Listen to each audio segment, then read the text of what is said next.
Il y a dans le passé des événements importants qui ne peuvent jamais être oubliés parce que on dit une société sans repère, c'est une société appelée à disparaître.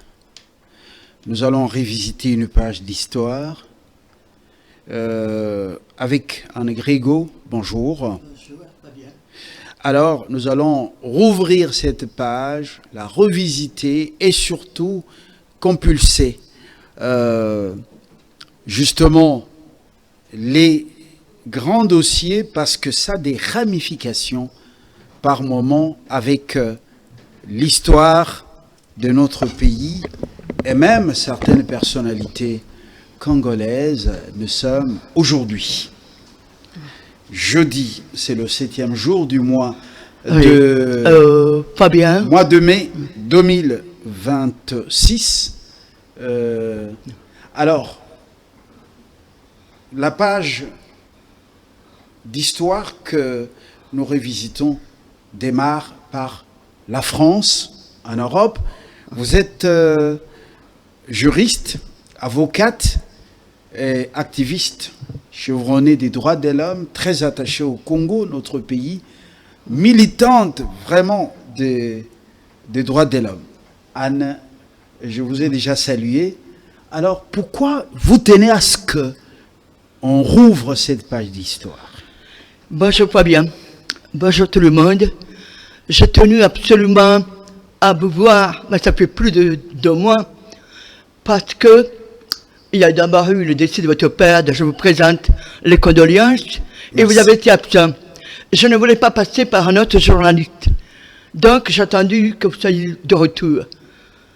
Évidemment, des choses graves se sont passées dans mon entourage, à savoir la disparition d'abord de Lionel Jospin, parce que j'aurais voulu de son vivant qu'il apprenne ce que j'allais vous dire et ce qu'il a fait pour la diaspora quand nous avons été au cachot par la Paul Bru en février 1998. Pour la diaspora congolaise, Oui. En Europe, précisément en France, je précise.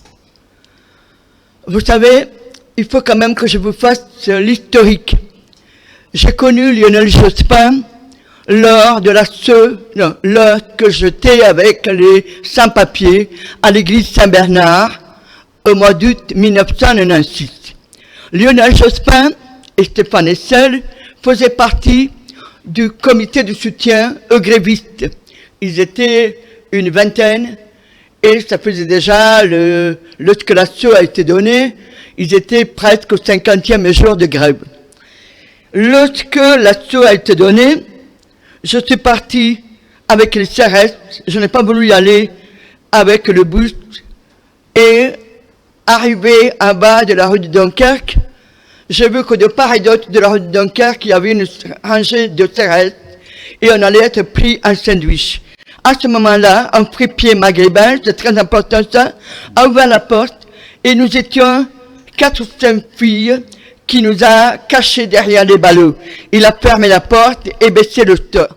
Lorsqu'on a pu sortir au bout d'1 heure, la première personne que j'ai rencontrée, c'était le généticien Alain Jacquard.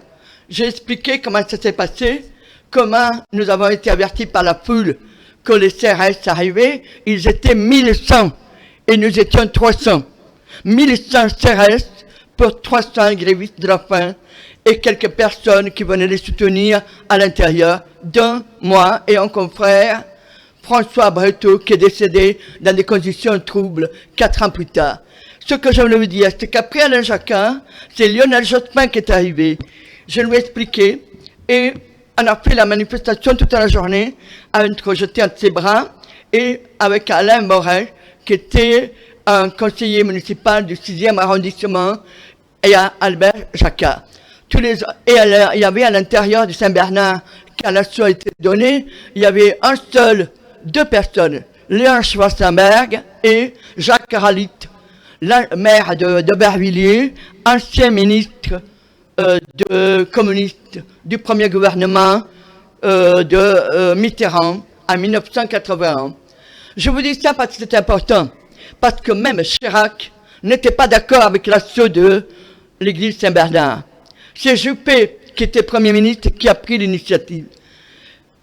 Claude Chirac, sa fille, nous a soutenus. Et Juppé ne voulait pas démissionner. Ce qui a conduit Jacques Chirac à dissoudre l'Assemblée nationale en 1996. À la suite de ça, Lionel Jospin est devenu Premier ministre. Nous avions été en contact. Et lorsqu'Étienne Tshisekedi a été arrêté par Laurent Désiré, ou sous les ordres de Laurent Désiré Kabila et de son directeur de cabinet, Aubin Mukendi, parce qu'il pensait qu'il allait porter ombrage à leur politique. Étienne a été arrêté le 1er janvier 1998. J'ai donc été voir Lionel Jospin avec la copie de la requête que j'allais déposer devant le comité des droits de l'homme, et il faisait une conférence de presse, et il y avait Stéphane Hessel. Je lui ai remis aussi. Et Stéphane Hessel, c'est quelqu'un d'extraordinaire, c'est celui qui a écrit le livre Résister, dénoncer. Hein, c'est quelqu'un d'extraordinaire. Et Stéphane Hessel me dit, vous avez bien fait de me remettre la copie. Vous avez bien fait. Donc, moi, je pars à Bruxelles. J'avais eu contact avec Félix, qui m'a fait, le président Fachi, qui m'avait dit, je suis arrivé le dimanche. Demain matin, nous manifestons devant l'ambassade des États-Unis. Viens, on te rédigera le mandat. Je suis arrivé. J'étais avec simplement mon sac à main. Et on s'est mis contre le muret, face à la voie rapide, et les enfants de Tshisekedi, chacun m'a fait le mandat. Jean-Claude, Roger, Félix, Jacques, tous les 6. Donc, ce qui s'est passé, c'est qu'à un moment donné, la Paul Brou est arrivée, il y avait plein de fourgons. Mais nous étions nombreux à manifester. Moi, je ne manifestais pas. Hein. Je dis, les aéroports devenus congolais manifestaient devant l'ambassade des États-Unis. Parce que on disait que c'était elle qui était derrière aussi, qui appuyait Laurent Désiré Kabila. C'est très important pour la suite, pour le jeune Coste que nous allons défendre. Griffes et dents. Bec et ongles. Oui, attendez, je Voilà. voulais quand même vous dire, finalement ça. Oui. Donc moi j'étais là, mais je n'ai pas été avec les manifestants. Il y avait les enfants du professeur Gabriel Lusangou, Rosaline Bombe, Daniela, Jean-Philippe. Il y avait les enfants de Willy, le nouveau d'Étienne Tshisekedi. Il y avait Topin Kabongo. Il y avait aussi Rémi Kankou. Je ne pourrais pas le dire, mais tous, ils étaient là. Puisque je les connaissais, je les voyais. À ce moment-là, qu'est-ce qui s'est passé? La police est arrivée avec plein de fourgons, la police bruxelloise, et ils les ont embarqués. Puis ils m'ont pris, ils m'ont dit, vous aussi on vous embarque. Mais je dis, attends, je me suis dit, je suis mal. Maintenant, on vous embarque. Donc, on m'a monté dans le fourgon. Ce qui s'est passé, c'est qu'on a été au cachot, et moi j'étais à part. Tous les Congolais étaient ensemble, et ils chantaient. Mais je me souviens très bien de la remarque de l'officier de police judiciaire de la Pelboule, qui, en rédigeant le procès verbal, parce qu'il fallait donner tout le contenu de mon sac, les francs belges, les francs français, les bijoux, les mandats, oui, les mandats, ils étaient là, mes papiers d'identité, il a dit, ah, rira bien qui rira le dernier. Moi, je l'ai regardé, je me suis dit, mais c'est malade. Et lorsqu'il a fini le procès verbal que j'ai signé, donc il a fallu me déshabiller, j'étais donc en soutien et jupe, en plein mois de février. Ce qui s'est passé, c'est que il m'a dit, vous avez le droit de donner un seul coup de téléphone. Bon, j'allais pas appeler le bâtonnier, parce que ça faisait, allô papa, non. Je téléphonais à un journaliste. Parce que, il y avait quand même la répercussion de ce qui s'est passé. On manifestait pacifiquement. L'UDPS n'a jamais manifesté avec violence. Ce qui s'est passé l'autre jour devant le PPRD, ce ne sont pas les gens de l'UDPS. Je le maintiens. Parce que je connais quand même les militants. Alors, nous sommes arrivés, j'étais dans le cachot, et on m'a mis dans la cellule de déguisement. Vous savez, dans la cellule de déguisement à 10 heures du matin, j'avais pris comme un petit déjeuner, c'est une table penchée en ciment. Donc, dès que vous montez, vous tombez. Alors, je suis tombé 2 fois. La 3e fois, j'ai mis la couverture miteuse par terre et je me suis allongé au sol. À ce moment-là, quand j'ai téléphoné à un de vos collègues qui m'avait connu quand moi, je sortis Antoine Zizenga des griffes de Sassou Nguessu en 1990. On y était 2, André Nevomongo et moi. Alors, qu'est-ce qui s'est passé? J'ai téléphoné et il m'a dit, Anne, je suis en congé, mais je vais tout appeler. Et j'ai insisté, je suis venu pour chercher les mandats, j'ai les mandats dans mon sac pour déposer la requête au comité des droits de l'homme sur l'emprisonnement d'Étienne Tshisekedi. Ce qui s'est passé, c'est que Philippe Lamère a répercuté ça dans toutes les agences de presse. Et si bien que c'est arrivé en France. Ce que moi j'ignorais, c'est que ce lundi-là, il y avait la réunion à Matignon, c'est-à-dire le siège du Premier ministre, où avait lieu la réunion des droits de l'homme. Christine Chanet était là, parce que je vais parler d'elle, oui, pour me montrer la force de cette femme. Valdi va nous montrer voilà. Alors, qu'est-ce qui s'est passé? Ils ont appris, parce qu'il y a les informations qui arrivent. Oui. Et ils ont appris Maître Gréco, qui était... Alors, ce qu'il a fait... C'est celle-là. Ce qu'il a fait... C'est oui, celle-là. Voilà, Christine. Oui. Elle a déjà quitté alors, le monde. Ce qui s'est passé... Oui. Ce qui s'est passé, c'est que Lionel Jospin a tout de suite appelé pour que je sois libéré. Donc, ils sont venus me chercher, ils ont fait le récapitulatif de ce qui me rendait, mais j'ai refusé de signer. J'ai dit, tant que les Congolais ne sont pas libres, moi je reste, je ne signe pas. Et ils ne pouvaient pas me laisser sortir s'ils n'avaient pas le procès verbal avec ma signature. Hein? Donc, on a fait sortir les Congolais un par un, et donc, je les signe Topin Kabongo. Le dernier, c'était Rémi Kankou. Et Rémi voulait la pancarte qu'il avait à la manifestation avec la photo d'Étienne Tshisekedi. Et on m'a dit, ben non, elle est à la poubelle. J'ai dit, vous allez la chercher, parce que moi, je ne signe pas. Je dis, Rémi, tout ça, et je dis, après ça, on se dispatche. Alors, ils m'ont donné ils sont allés chercher la pancarte, elle n'était pas à la poubelle, elle était là. Alors, je suis sorti avec la pancarte. Ensuite, on était tous devant la Paul-Brou. Il y avait aussi la presse, et nous nous sommes séparés. Je suis rentré à Paris. En rentrant à Paris, j'ai téléphoné à Christine Chanet. Et je vais vous parler de Christine Chanet. Parce que le président Fachi ne sait pas le rôle que cette femme, 2 fois présidente du comité des droits de l'homme, a joué dans la vie politique d'Étienne Tshisekedi. Je vais vous dire, Christine Chanet a été nommée en 1987. Au mois d'août 1987, Étienne Tshisekedi a fait une conférence de presse à Genève. Et elle a assisté.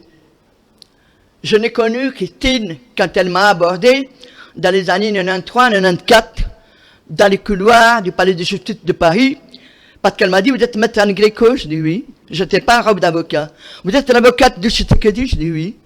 Et alors, elle s'est présentée, et elle a été prendre un café, et on a commencé à discuter, puis ensuite, on s'est vu plusieurs fois, on a mangé, elle est venue chez moi, tout ça. Mais le problème n'est pas là. Le problème, c'est que quand Étienne Tshisekedi a été arrêté, en octobre, qu'on voulait l'interner, moi, j'ai déposé la requête, mais la requête, elle ne pouvait pas être acceptée, parce que celui qui signait, c'était son neveu Willy, et il me fallait un parent direct. Je ne connaissais pas les enfants d'Étienne. Étienne m'avait parlé de lui. Il m'a contacté par téléphone. Il m'a demandé d'être son avocat.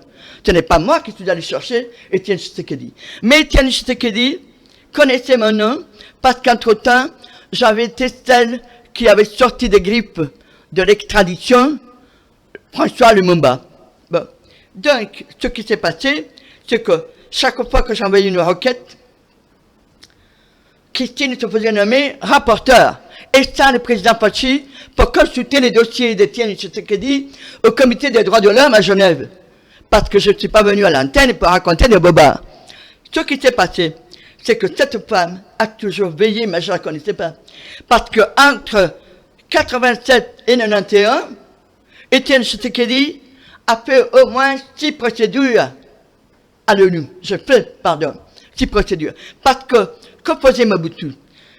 J'ai déposé la requête, on l'a notifié au Zaïre, et le Zaïre avait 6 mois pour répondre.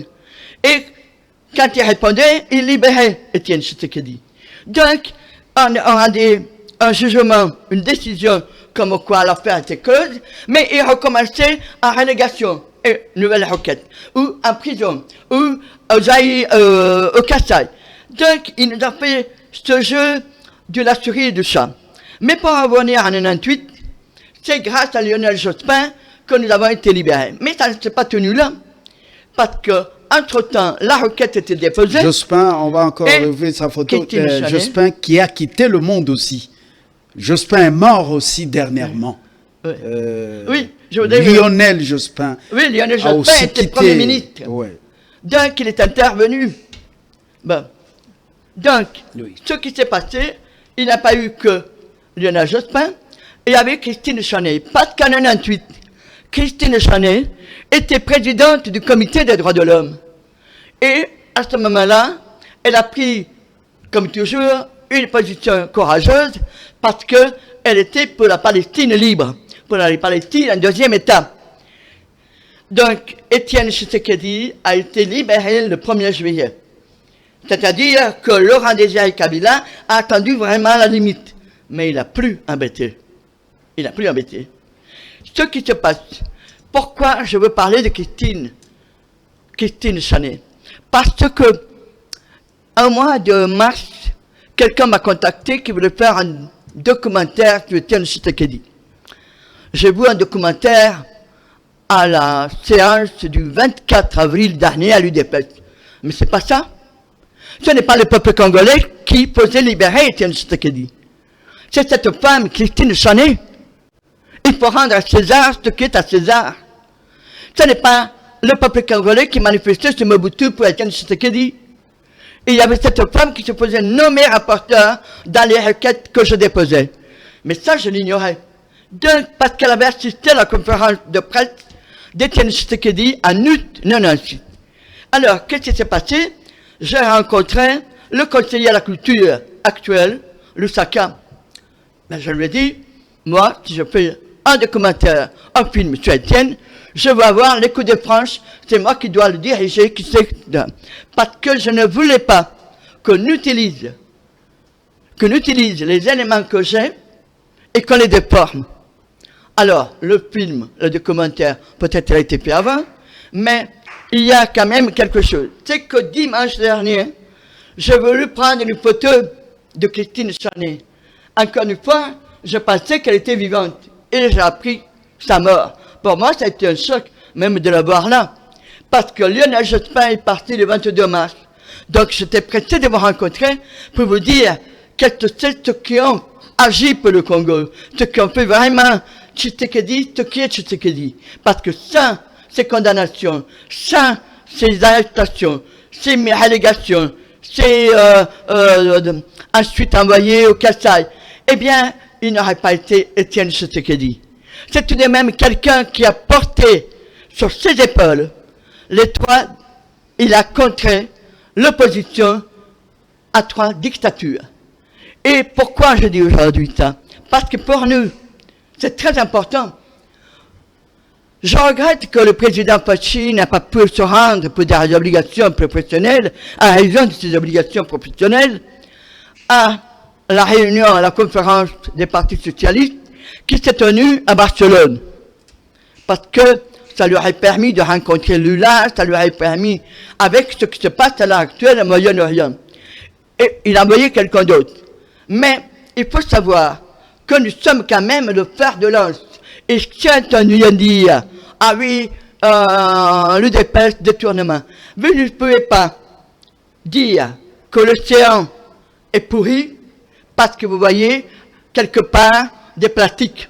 Hein? C'est pareil. C'est pareil pour les êtres humains.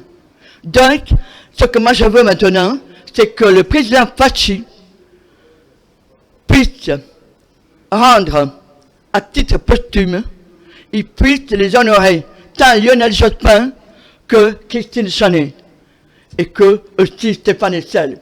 Merci infiniment. Pour leur rôle combien important, vous l'avez donc rappelé avec précision, cette femme, Christine, aux droits de l'homme à Genève, qui a beaucoup fait pour le Sphinx de Limété et à ses cendres, et également Lionel Jospin, l'ancien Premier ministre français, qui n'est plus de ce monde, à son âme, et leur rôle combien important, tel que décrit par Anne Gréco, ancienne avocate de Étienne Tshisekedi, ancienne avocate de François Lumumba, ancienne avocate d'Antoine Gizenga, activiste... Antoine Gizenga. Antoine Gizenga, bien sûr, activiste de droits de l'homme, mais très attaché à ce Congo depuis son jeune âge. Mais c'est une femme dynamique. Ceux qui l'ont connue en Europe savent ce qu'elle était. Et elle continue à avoir la même vigueur, défenseuse de beaucoup d'Africains, et surtout dans l'obtention même des documents. Beaucoup l'ont reconnu. Oui, Fabien, mais cette femme, elle a beaucoup fait pour nous, en France, en Belgique. Elle est dynamique, nous lui devons beaucoup. Et l'UDPS également, et ceux qui sont aux affaires, lui doivent énormément, parce qu'elle continue à être attachée, rester attachée à cette nation, au-delà de ses origines, justement. Elle est franco-italienne, mais d'origine juive, de par sa mère et son père, mais elle reste objective, elle défend tout le monde selon les lois de la nature. À très bientôt, au revoir.